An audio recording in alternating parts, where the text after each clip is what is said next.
morning, distinguished guests, ladies and gentlemen. It is with you and those who are you from online platform. So I would like to extend a very warm welcome everyone to the last day of APAC International Conference on Geriatric Medicine and Gerontology 2022 by Dr. Nitya Shankar. It is my pleasure to be your host for today's summit.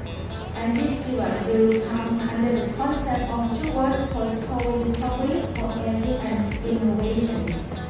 According to today's agenda, it is our great pleasure to have distinguished guests to join us from the advanced sector, both of the